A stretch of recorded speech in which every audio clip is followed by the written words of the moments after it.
Hi అండి. ఈ hands కోసం క్లియర్‌గా ఎక్స్‌ప్లెయిన్ చేస్తూ వీడియో అయితే షూట్ చేశాను. బట్ ఏమైంది అంటే అన్‌ఫార్చునేట్‌లీ వీడియో అయితే డిలీట్ అయిపోయింది.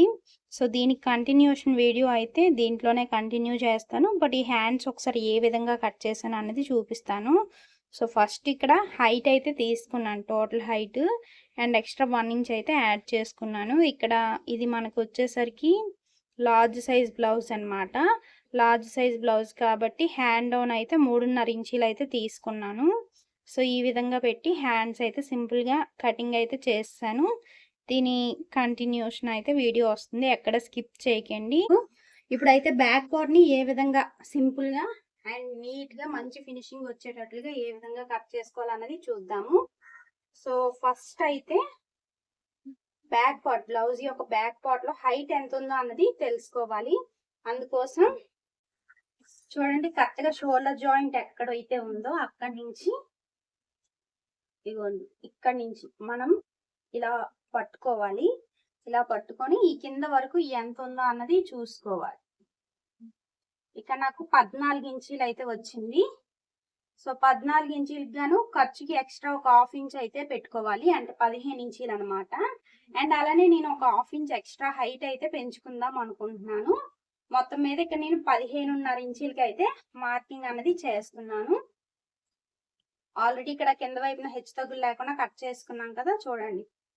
ఇప్పుడు 15.5 ఇంచీలకి అయితే ఒక మార్కింగ్ అయితే చేస్తున్నాను. సేమ్ ఇదే 15.5 ఇంచీల్ని కొంచెం డిస్టెన్స్ లో సేమ్ ఇదే విధంగా మార్కింగ్ అయితే చేసుకుంటున్నాను. మీకు ఎక్కడ కూడా కన్ఫ్యూజన్ ఉండదు. చాలా క్లియర్ గా అయితే చెప్తున్నాను. మీకు ఏమైనా డౌట్స్ ఉంటే కమెంట్స్ రూపంలో అడగొచ్చు. డెఫినెట్ గా మీ అందరికీ కూడా నేను రిప్లై అయితే ఇస్తున్నాను కదా. సో చూడండి, ఇక్కడ ఒక మార్కింగ్, ఇక్కడ ఒక మార్కింగ్ చేసుకున్నాం కదా. సో ఇప్పుడు ఈ రెండు మార్కింగ్స్ ని కలిసేటట్లుగా స్కేల్ తో స్ట్రైట్ గా ఒక లైన్ అయితే డ్రా చేస్తున్నాను. అంతే, సింపుల్. సో ఇప్పుడు మనం ఈ సైడ్ నా చెస్ట్ లూజ్ మార్కింగ్ చేయడం కోసం ఇక్కడ చెస్ట్ లూజ్ బ్యాక్ పార్ట్ లో కానివ్వండి, ఫ్రంట్ పార్ట్ లో మనం చెస్ట్ లూజ్ ఏమి కూడా తీసుకోం. జస్ట్ ఆర్మ్ లూజ్ బట్టి మనం చెస్ట్ లూజ్ అనేది మార్క్ చేసుకుంటాం. ఇలా చేయడం వల్ల మనకి మంచి ఫినిషింగ్ ఫిట్టింగ్ వస్తుంది. దాంతో పాటు కొత్తగా నేర్చుకున్న వాళ్ళకి ఈజీగా అర్థమవుతుంది. సో అందుకోసం ఫస్ట్ అయితే మనం ఆర్మ్ లూజ్ మెజర్ చేసుకుందాం. ఆ తర్వాత ఆర్మ్ లూజ్ బట్టి మనం చెస్ట్ లూజ్ ని ఏ విధంగా మార్కింగ్ చేసుకోవాలన్నది చెప్తాను. సో ఫస్ట్ చూడండి, ఇక్కడ షోల్డర్ జాయింట్ ఉంది కదా. షోల్డర్ జాయింట్ దగ్గర నుండి ఈ సైడ్ జాయింట్ వరకు కూడా ఎంత ఉందో అన్నది చూసుకోండి. ఈ సైడ్ జాయింట్ వరకు ఇక్కడ నాకు ఎగ్జాక్ట్ గా 9.5 ఇంచీలు అయితే వచ్చింది. సో నేను కొంచెం కంఫర్టబుల్ గా ఉండాలి అన్నట్లుగా పావు తక్కువ 10 ఇంచీలు అయితే తీసుకుంటున్నాను. సో ఇది మనకి ఆర్మ్ లూజ్ అన్నమాట. నేను ఆర్మ్ లూజ్ కంఫర్టబుల్ గా ఉండాలి అనేసి ఎక్స్ట్రా పావు ఇంచ్ అయితే తీసుకున్నాను. సో ఇక్కడ ఏంటి అంటే ఇది ఓన్లీ ఆర్మ్ లూజ్. ఇప్పుడు దీనికి మనం 1 ఇంచ్ అన్నది యాడ్ చేసుకోవాలి. అంటే పావు తక్కువ 11 ఇంచీలకి సైడ్ న మార్కింగ్ అయితే చేస్తున్నాను. అంటే ఇక్కడ ఆర్మ్ లూజ్ కి 1 ఇంచ్ అన్నది యాడ్ చేశాను అంతే. ఇక్కడ అర్థం అవడం కోసం మీకు రాశాను. ఆర్మ్ లూజ్ కి 1 ఇంచ్ అయితే యాడ్ చేసుకున్నాను. ఇది మన చెస్ట్ లూజ్ అన్నమాట. అండ్ అలానే మనకి ఖర్చు కోసం కావాలి కదా, ఎక్స్ట్రా 2 ఇంచులు ఖర్చు కోసం అయితే మార్క్ చేశాను. సేమ్ ఇదే మార్కింగ్ ని మనం కొంచెం మిడిల్ లో ఒక మార్కింగ్ పెట్టుకుందాం. పావు తక్కువ 11 ఇంచులకి ఒక మార్కింగ్, అంతే కదా.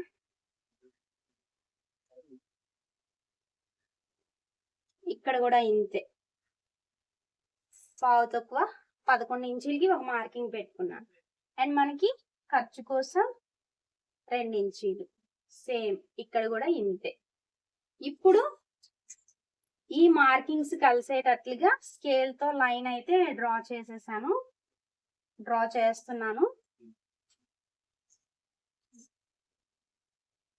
ఇక్కడ కూడా ఇంతే, ఇలా ఒక లైన్ అయితే డ్రా చేస్తున్నాను. సో వీడియోని మీరు క్లియర్ గా చూడండి, బాగా అర్థమవుతుంది. ఇప్పుడు మనం ఇక్కడ బ్యాక్ పార్ట్ లో డాట్స్ కోసం అయితే ఫస్ట్ ఒక క్లియర్ గా మార్కింగ్ చేసుకుందాం. ఇక్కడ మనం ఎంతైతే మార్కింగ్ పెట్టుకున్నామో పావుతకు 11 ఇంచీలకి కదా పెట్టుకున్నాం. ఎగ్జాక్ట్ గా టేప్ ని ఇలా పెట్టుకొని చూడండి, మీకు అర్థం అవ్వడం కోసం మరొకసారి చెప్తాను. సో టేప్ ని ఇలా పెట్టుకొని ఇలా పెట్టుకున్న తర్వాత ఇప్పుడు హాఫ్ గా ఫోల్డ్ చేసుకోవాలి. ఇలా హాఫ్ గా ఫోల్డ్ చేసుకొని ఇక్కడ ఒక మార్కింగ్ అన్నది చేసుకోవాలి. ఇలా చేసుకున్నాం కదా. ఇప్పుడు మనం ఇక్కడ టోటల్ హైట్ ఎంత తీసుకున్నాం? 15.5 ఇంచీలు అయితే తీసుకున్నాం. సో దీన్ని మొత్తం మనం 4 భాగాలు అయితే తీసుకోవాలి. ఇప్పుడు చూడండి, ఇవి 2 భాగాలు, ఇవి ఇలా ఫోల్డ్ చేస్తే మనకి ఇటు ఒక 2 పార్ట్స్ వస్తాయి కదా, ఇటు ఒక 2 పార్ట్స్. సో ఇదన్నమాట 4వ భాగం. ఒక్క పాయింట్ తక్కువ 4 ఇంచీలు అంటే 3.9 ఇంచెస్ అన్నమాట. ఇలా ఒక లైన్ అయితే డ్రా చేస్తాను. ఇది ఏ సైజ్ కైనా సరే మీరు ఈ విధంగా కనుక ఫాలో అయ్యారనుకోండి, హైట్ బట్టి బ్యాక్ డాట్ తీసుకుంటే పర్ఫెక్ట్ గా వస్తుంది. అండ్ ఇక్కడ మీకు ఇందాక చెప్పినట్లుగానే, అంటే ఆర్మ్ లూజ్ లో చెప్పాను కదా, స్మాల్ సైజ్ అయితే ఈ విధంగా ఆర్మ్ కి ఏ విధంగా తీసుకుంటామో, అండ్ ఇక్కడికి వచ్చేసరికి స్మాల్ సైజ్ అనుకోండి 5 ఇంచీలు తీసుకుంటాం నెక్ షోల్డర్ కలిపి, అండ్ నెక్ వచ్చేసరికి 2 ఇంచీలు తీసుకుంటాం. నెక్స్ట్ ఇక్కడ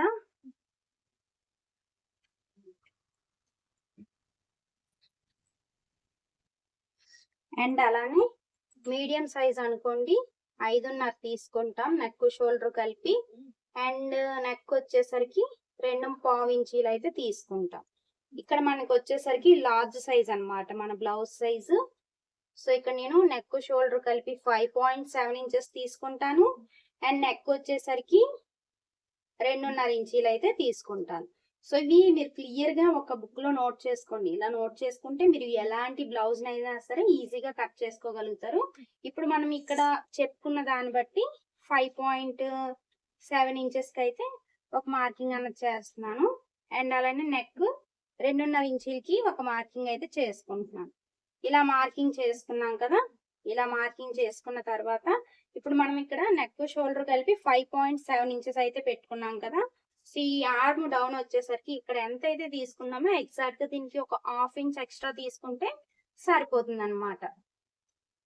సో ఇక్కడ మనం 5.7 కాబట్టి ఇక్కడ మనం 6.5 ఇంచీలకి మార్క్ చేసుకోవాలి.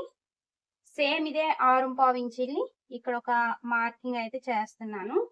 ఇక్కడ మనం గమనించినట్లయితే నెక్ వచ్చేసరికి 5.7 ఇంచెస్ మార్క్ చేసుకున్నాం కదా. సో ఇక్కడ కూడా ఈ 5.7 ఇంచెస్ మార్కింగ్ చేసుకోవాలి. ఎందుకంటే మనకి ఒక్క పాయింట్ కూడా అటు ఇటు కాకుండా పర్ఫెక్ట్ గా వస్తుంది. చూసారా, మనం ఇక్కడ 6.5 ఇంచీలు ఎక్కడైతే పెట్టామో దానికి దీనికి ఒక కొంచెం పాయింట్ డిఫరెంట్ అయితే వచ్చింది కదా. సో ఆ చిన్న పాయింట్ కూడా డిఫరెంట్ రాకూడదు అనుకుంటే మనం ఇలా ప్రతిదీ కూడా చెక్ చేసుకోవాలన్నమాట. సో ఇలా మార్కింగ్ చేసుకున్న తర్వాత ఇప్పుడు మనం లైన్ ని కిందకి డ్రా చేసుకోవాలి. చిన్న పాయింట్ లో ఏముందిలే అనుకుంటాం, బట్ ఆ చిన్న పాయింట్ ఒక్కొక్కసారి బ్లౌజ్ అంతా కూడా స్పాయిల్ అవుతుంది. సో ఇలా డ్రా చేసుకున్న తర్వాత ఫస్ట్ ఇక్కడ నేను ఏమి కూడా మెజర్ చేసుకొని కార్నర్ లో ఈ కర్వ్ స్కేల్ పట్టుకొని ఈ లైన్ కి టచ్ అయ్యేటట్లుగా పెడతాను. ఈ కర్వ్ అన్నది ఇలా పెట్టుకున్న తర్వాత జస్ట్ ఇలా కర్వ్ డ్రా చేసేస్తుంది అంతే. నేను ఇదే మెథడ్ లో చాలా బ్లౌజెస్ కట్ చేసి కుడుతున్నాను. ఎప్పుడు కూడా నాకు ఆర్మ్ రౌండ్ దగ్గర ఎటువంటి ప్రాబ్లము రాలేదు. జస్ట్ మనకి ఈ 2 లైన్స్ టచ్ అయినట్టు మనం ఆ కర్వ్ స్కేల్ పెట్టుకుంటే ఎగ్జాక్ట్ గా సరిపోతుంది. అండ్ ఇప్పుడు ఫైనల్ గా మనం ఈ నెక్ హైట్ ఎంత ఉందో అన్నది చెక్ చేసుకుందాం. దానికోసం మరలా ఆది బ్లౌజ్ తీసుకొని ఈ బ్యాక్ పార్ట్ ఏదైతే ఉందో దీన్ని ఓన్లీ హాఫ్ గా ఫోల్డ్ చేసుకోండి. ఇలా హాఫ్ గా ఫోల్డ్ చేసుకున్న తర్వాత ఇప్పుడు దీని యొక్క హైట్ ఎంత ఉందో అన్నది మనం మెజర్ చేసుకుందాం. ఇక్కడ నాకు ఎగ్జాక్ట్ గా 5 ఇంచీలు అయితే ఉంది.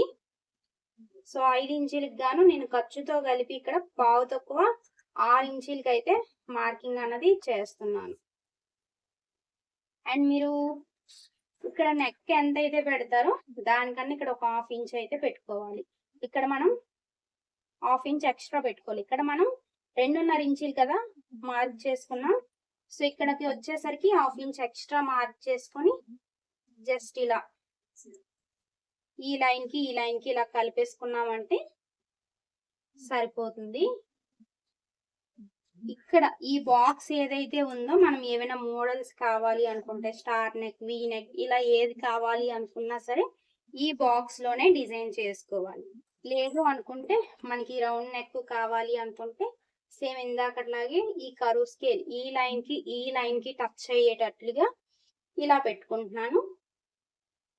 ఇలా పెట్టుకున్న తర్వాత జస్ట్ ఇలా డ్రా చేసుకున్నామంటే సరిపోతుంది. ఇందులోనే మనం ఇంకా ఇలా బ్రాడ్ గా పెట్టుకోవచ్చు. లేదు మనకి ఇంకా చిన్నది కావాలి రౌండ్ ఇక్కడ అనుకుంటే ఇలా కూడా పెట్టుకోవచ్చు. బట్ నేను ఇలా నార్మల్ గానే పెడుతూ ఉంటాను. నార్మల్ రౌండ్ మనకి సరిపోతుంది. ఇది బాగా బ్రాడ్ అయిపోతుంది అన్నమాట. కస్టమర్లకి చాలా మటుకి ఇలా ఇంత బ్రాడ్ అయితే నచ్చదు. సో ఇక్కడ చూడండి, ఇక్కడ ఒక 1/2 ఇంచ్ అయితే నెక్ వైపుకి మార్క్ చేసుకున్నాను. ఇలా మార్క్ చేసుకున్న తర్వాత ఈ మార్కింగ్ అనేది ఈ లైన్ లోకి కలిపేసుకోవాలి. ఇలా కలిపేసుకున్న తర్వాత ఇప్పుడు మనం ఎక్స్ట్రా 1/2 ఇంచ్ ఖర్చు కోసం అయితే మార్క్ చేస్తాం. ఇప్పుడు బ్యాక్ పార్ట్ మొత్తం కూడా మార్కింగ్ అయితే పూర్తి అయిపోయింది. ఒకసారి మన ఆర్మ్ లూజ్ మ్యాచ్ అయిందో లేదో అన్నది చెక్ చేసుకుందాం. అందుకోసం కరెక్ట్ గా ఈ లైన్ ఉంది కదా, ఈ లైన్ కింద నుండి ఈ లైన్ పక్క నుండి మెజర్ చేసుకోవాలి. చూడండి చూపిస్తున్నాను. జస్ట్ ఈ లైన్ పక్క నుండే మనం చెక్ చేసుకోవాలి. ఇక్కడ చూసారా ఎగ్జాక్ట్ గా మన పావు తక్కువ 10 ఇంచీలు అయితే వచ్చేసింది. అండ్ ఇది కూడా ఎలా మెజర్ చేసుకోవాలి అనేది చాలా వీడియోల్లోనే చెప్పాను. జస్ట్ ఏమీ లేదు, ఈ బ్యాక్ పార్ట్ ని ఇలా హాఫ్ గా ఫోల్డ్ చేసుకొని ఇగోండి ఇలా మెజర్ చేసుకున్నామంటే సరిపోతుంది.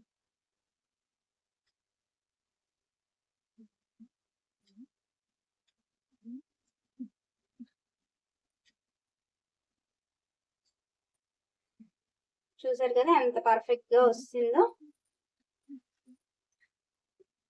సరే మొత్తం అంతా కూడా ఇలా నీట్ గా మార్కింగ్ చేసుకున్నాం కదా.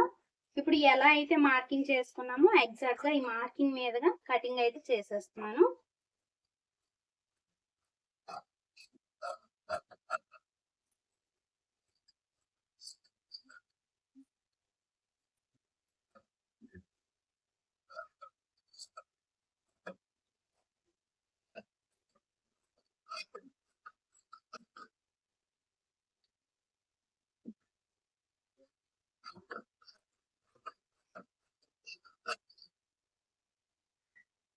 అండ్ ఇక్కడ డాట్స్ కోసం ఏదైతే మార్కింగ్ చేశానో ఇక్కడ ఒక చిన్న టక్ అయితే ఇచ్చేస్తున్నాను. ఇప్పుడు మనకి బ్యాక్ పార్ట్ అయ్యింది అండ్ అలానే హ్యాండ్స్ కూడా కటింగ్ అయ్యాయి కదా. ఇప్పుడు ఫ్రంట్ పార్ట్ కట్ చేయడం కోసం ఉన్న క్లాత్ లోని ఈ బ్యాక్ పార్ట్ ని ఇలా క్రాస్ గా పెట్టుకోవాలన్నమాట. అప్పుడు మనకి క్రాస్ కటింగ్ అయితే అవుతుంది బ్లౌజ్. సో చూసారా ఇలా క్రాస్ గా పెట్టుకొని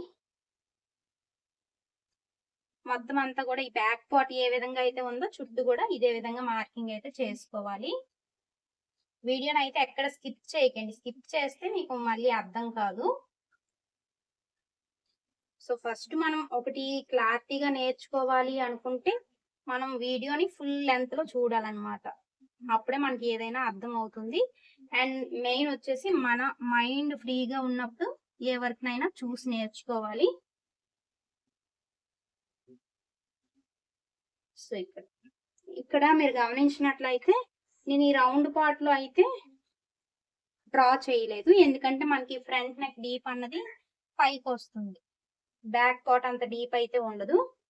సో మిగతాదంతా కూడా డ్రా చేస్తాను ఈ రౌండ్ ప్లేస్ లో తప్పించి.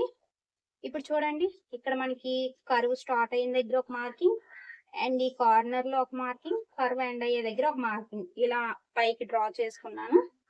ఇప్పుడు ఈ బ్యాక్ పార్ట్ అయితే రిమూవ్ చేస్తాను. ఇప్పుడు ఈ మిడిల్ లో పార్ట్ ఏదైతే ఉందో, ఈ లైన్ ఏదైతే ఉందో దీన్ని ఒక 1/2 ఇంచ్ లోపల వైపుకి మార్క్ చేసుకోండి. ఇలా చేసుకున్న తర్వాత ఇప్పుడు కర్వ్ ఇక్కడ నుండి స్టార్ట్ చేసుకొని ఈ మిడిల్ లో కొంచెం ఈ లైన్ ఉంది కదా, దీని వరకు తెచ్చుకొని ఇక్కడితో ఎండ్ చేసుకోవాలి. ఇది ఎందుకంటే మనకి ఫ్రంట్ పార్ట్ లో లోతు మార్కింగ్ చేస్తాం కదా, అందుకోసం అన్నమాట. ఇంత లోతు తీసుకుంటే సరిపోతుంది. ఇప్పుడు మనం మిగతావన్నీ కూడా ఆది బ్లౌజ్ ప్రకారం మార్కింగ్ అయితే చేసుకుందాం. ఫస్ట్ ఇక్కడ చూడండి, టోటల్ హైట్ అయితే మార్కింగ్ చేస్తాను. మనం బ్యాక్ పార్ట్ లో ఎంత అయితే తీసుకున్నామో దానికన్నా ఒక 1.5 ఇంచ్ అయితే తగ్గించుకుంటే సరిపోతుంది. ఇక్కడ మనం 15.5 ఇంచీలకి కదా మార్క్ చేసుకున్నాం బ్యాక్ పార్ట్ లో. సో ఇక్కడ నేను 14 ఇంచీల హైట్ అయితే తీసుకుంటున్నాను. ఇలా తీసుకున్న తర్వాత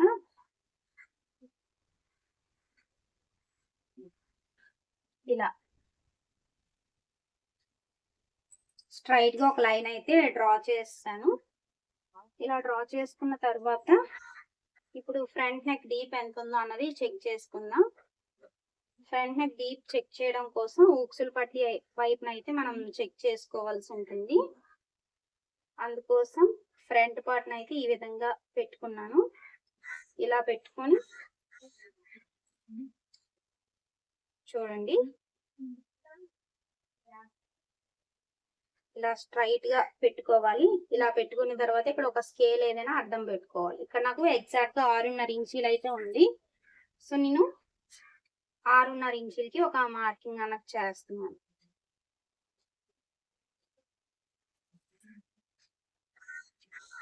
ఇలా స్కేల్ తో ఒక లైన్ అయితే డ్రా చేసుకోవాలి. సేమ్ ఇక్కడ కూడా ఇంతే. ఇలా డ్రా చేసుకున్న తర్వాత ఇక్కడ కూడా నేను ఇందాక బ్యాక్ పార్ట్ లో ఏ విధంగా ఫాలో అయ్యానో సేమ్ అదే విధంగా ఫాలో అవుతుంది. ఈ లైన్ కి టచ్ అయ్యేటట్లుగా ఈ కర్వ్ స్కేల్ పెట్టుకొని జస్ట్ ఇలా రౌండ్ అయితే డ్రా చేసేసాను. ఇలా డ్రా చేసుకున్న తర్వాత ఇప్పుడు ఈ సైడ్ జాయింట్ వైపున హైట్ ఎంత ఉందో అన్నది చెక్ చేసుకోవాలి. ఇక్కడ మనం బ్యాక్ పార్ట్ పెట్టి ఇదంతా మార్కింగ్ చేసాం కాబట్టి ఆల్రెడీ మనకి పై వైపున ఖర్చుతోనే మార్కింగ్ అన్నది అయ్యింది. ఇప్పుడు కింద వైపుకి వచ్చేసరికి ఇక్కడ మన హ్యాండ్ జాయింట్ ఉంది కదా, హ్యాండ్ జాయింట్ నుండి సో ఇక్కడ చూడండి, హ్యాండ్ జాయింట్ ఏదైతే ఉందో అక్కడి నుంచి ఈ షేప్ బెల్ట్ వరకు ఎంత ఉందో అన్నది చూసుకోవాలి. ఇక్కడ ఎగ్జాక్ట్ గా నాకు 6 ఇంచీలు అయితే వచ్చింది. సో ఇక్కడ నేను ఖర్చుతో కలిపి కింద వైపున మనకు ఖర్చు ఉండాలి కదా, 6.5 ఇంచీలకి అయితే ఒక మార్కింగ్ అన్నది చేస్తున్నాను. ఇలా మార్కింగ్ చేసుకున్న తర్వాత ఇక్కడ ఇటు సైడ్ ఎంత హైట్ ఉందో అన్నది చెక్ చేసుకుందాం. ఊక్సులు పట్టి వైపున అనమాట ఈ షేప్ బెల్ట్ వరకు చూసుకోవాలి. ఇక్కడ నుంచి ఈ షేప్ బెల్ట్ వరకు హైట్ ఎంత ఉందో అన్నది చెక్ చేసుకోవాలి. ఇక్కడ నాకు 3.5 ఇంచీలు అయితే వచ్చింది. మనం ఎక్స్ట్రా 1.5 ఇంచ్ అయితే కలుపుకోవాలి. అంటే 5 ఇంచీలకి ఒక మార్కింగ్ అయితే చేసుకున్నాను. ఇలా మార్కింగ్ చేసిన తర్వాత ఇప్పుడు ఇక్కడ ఫస్ట్ డాట్ ఎక్కడ నుండి స్టార్ట్ అవుతుందో అన్నది చూసుకోవాలి. పాతకు 3 ఇంచీలు అయితే ఉంది. సో 3 ఇంచీలకి ఒక మార్కింగ్ అయితే ఇలా డ్రా చేస్తున్నాను, ఇలా లైన్. అండ్ ఇటు సైడ్ వచ్చేసరికి 3 ఇంచెస్ ఇలా స్ట్రైట్ గా ఉంచుకున్నారు అనుకోండి. ఇదంతా కాదు, మనకి షేప్ బెల్ట్ హైట్ ఎగ్జాక్ట్ గా ఆది బ్లౌజ్ ప్రకారం కావాలి అనుకుంటే ఈ ఖర్చులతో పాటు ఇలా మార్కింగ్ చేసుకోండి. ఇది ఎంత అయితే ఉందో ఎక్స్ట్రా ఒక 2 ఫింగర్స్ అంత గ్యాప్ మనం మార్కింగ్ చేసుకుంటే సరిపోతుంది. సో ఇలా అన్నమాట. ఇలా మార్కింగ్ చేసుకున్నాం కదా, ఇప్పుడు టేప్ తో ఒక వైపున ఎంత ఉందో అన్నది చూసుకోండి. ఓపెనింగ్ సైడ్ 2 ఇంచెస్ అయితే ఉంది. సో ఇక్కడ మనం ఎక్స్ట్రా ఖర్చు కలుపుకొని 3 ఇంచీలకి అయితే ఒక మార్కింగ్ అన్నది చేసుకుందాం. అండ్ అలానే ఇటు సైడ్ జాయింట్ వైపు ఎంత ఉందో అన్నది చూసుకోవాలి. 1.5 ఇంచ్ అయితే ఉంది. దీనికి ఎక్స్ట్రా మనం 1 ఇంచ్ యాడ్ చేసుకొని 2.5 ఇంచీలకి ఒక మార్కింగ్ అయితే చేస్తుంది. ఇప్పుడు ఈ మార్కింగ్ నుండి ఈ మార్కింగ్ కి జస్ట్ ఇలా లైట్ గా కలిపేసుకోవడం. ఇలా కలుపుకున్న తర్వాత ఇప్పుడు మనం ఎలా అయితే మార్కింగ్ చేసుకున్నామో ఆ మార్కింగ్ మీదుగా కట్ చేసుకోవడమే.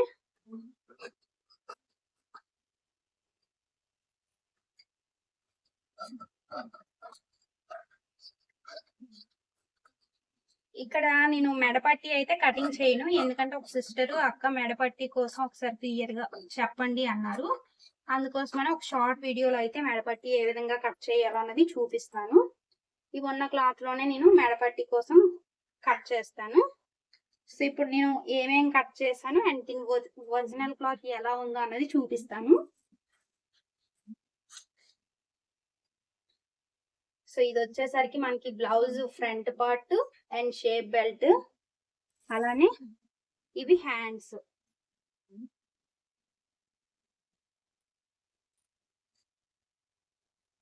ఇంక ఇది వచ్చేసరికి బ్యాక్ పార్ట్. దీని యొక్క ఒరిజినల్ బ్లౌజ్ చూడండి. ఇది కూడా మనం షార్ట్ వీడియోలో అయితే కటింగ్ అన్నది చూపిస్తాను అనమాట. చూసారా, ఇది ఒరిజినల్ బ్లౌజ్ అన్నమాట. ఇది ఫ్రెండ్స్ మొత్తానికి అయితే ఈ రోజు వీడియో మీ అందరికీ అర్థమయ్యిందనే అనుకుంటున్నాను. అండ్ మీకు ఏమైనా డౌట్స్ ఉన్నా సరే కమెంట్ చేయొచ్చు. అలాగే మరిన్ని ఇలాంటి వీడియోస్ కోసం మన ఛానల్ని సబ్స్క్రైబ్ చేసుకొని ఫాలో అవ్వడం మాత్రం అస్సలు మర్చిపోకండి. మీకు దీని యొక్క స్టిచ్చింగ్ కావాలా లేదా అన్నది కమెంట్ చేయండి. Thank you for watching. Bye bye.